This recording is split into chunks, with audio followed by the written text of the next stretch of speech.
অবশেষে শাকিব খান এবং আফরান নিশো দ্বন্দ্বের অবসান ঘটল। শাকিব খানের সিনেমায় আফরান নিশো থাকছেন বিশেষ একটি চরিত্রে, এটাও কনফার্ম হয়ে গেল। এখন নিশ্চিত হয়ে গেল শাকিব খানের আসন্ন ঈদুল আজহায় মুক্তি পাওয়া তাণ্ডব সিনেমায় আফরান নিশো কেমিও ক্যারেক্টারে থাকছে। তবে শাকিব খান এবং আফরান নিশোর মাঝে যে দ্বন্দ্বটা ছিল, সেই দ্বন্দ্বটা কিন্তু ইতিমধ্যে সমাপ্ত হয়ে গেছে। সেই দ্বন্দ্বর অবসান হয়ে গেছে, যেটা এখনো তারা গোপন রেখেছেন। তাণ্ডব টিম এই বিষয়টা গোপন রেখেছেন। তারা খুব শীঘ্রই একটি প্রেস মিট দিবে, সেখানে সবকিছু খোলাসা করবেন। আর সেখানেই নাকি শাকিব খানকে সরি বলবেন আফরান নিশো, এমনটাও শোনা যাচ্ছে। রায়হান রাফি স্বপন চৌধুরীর একটি ভিডিও বার্তায় এমন কথা বলেছেন। যাই হোক, এইসব সব ছিল মার্কেটিং পলিসি। ইয়েস, তাণ্ডব টিমের এটা ছিল মার্কেটিং পলিসি। তাদের সিনেমাটির হাইপ বাড়ানোর জন্য এই পলিসি তারা হাতে নিয়েছিল। ইয়েস, এটাই সত্য। কারণ শাকিব খান এত বড় একজন মেগা স্টার, বাংলাদেশের একমাত্র মেগা স্টার, তাকে না জানিয়ে কারো কেমিও রাখবে সিনেমাতে, এটা হতেই পারে না। এটা আমি আগে থেকেই বিশ্বাস করিনি। আমি অনেক ভিডিওতে এই কথাটা বলেছিলাম। আফরান নিশো থাকছে সিনেমাটিতে, এই বিষয়টাতে আমি সহমত হয়েছিলাম। এই বিষয়টাকে আমি পজিটিভলি নিয়েছিলাম। কারণ শাকিব খান এত বড় একজন স্টার, শাকিব খানের সঙ্গে কেউ ঝামেলা করবে আর রায়হান রাফিরা তাকে সেই সিনেমাটিতে নিবে শাকিব খানকে না জানিয়ে, এই কথাটা হতেই পারে না।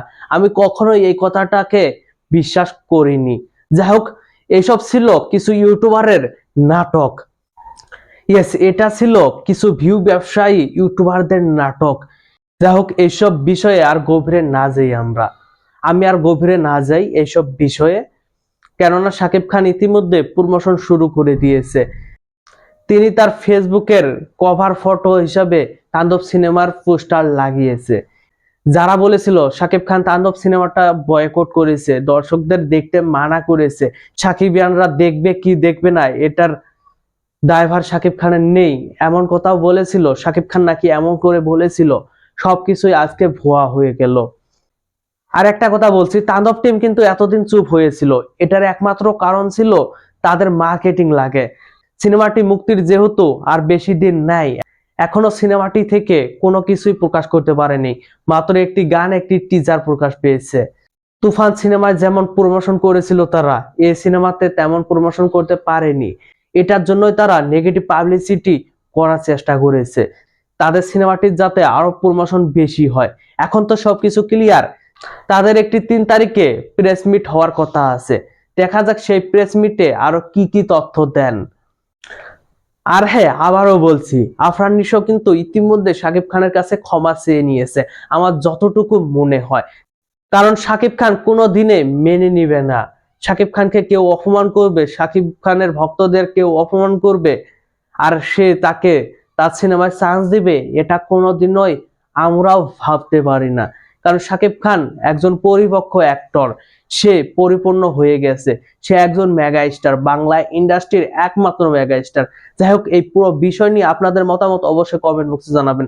আর হ্যাঁ, তাণ্ডব সিনেমার পাশে আমাদের থাকতে হবে। সাকিবিয়ানরা এখন আর বোকা হয়ে থাকলে চলবে না। কিছু ইউটিউবার আমাদের বোকা বানাচ্ছে, এসবকে আমাদের এড়িয়ে চলতে হবে। আর শাকিব খানের প্রত্যেকটা সিনেমাকে আমাদের সাপোর্ট করতে হবে। অন্তরাত্মা সিনেমাটিকে আমরা সাপোর্ট করিনি, কারণ তাদের প্ল্যানে ছিল শাকিব খানকে পচানো, শাকিব খানের সিনেমা ফ্লপ দিয়ে শাকিব খানের ক্যারিয়ারে দাগ লাগানো। এবার এটা হচ্ছে না, কারণ শাকিব খান নিজেই এই সিনেমাটির প্রমোশন করছে। শুরু থেকেই তাণ্ডব সিনেমার প্রমোশনে শাকিব খান আগভাগ নিয়ে যাচ্ছে। যাই হোক, এইসব সবকিছুই বাদ দেন, তাণ্ডব সিনেমার পাশে থাকুন সবাই। আল্লাহ হাফিজ।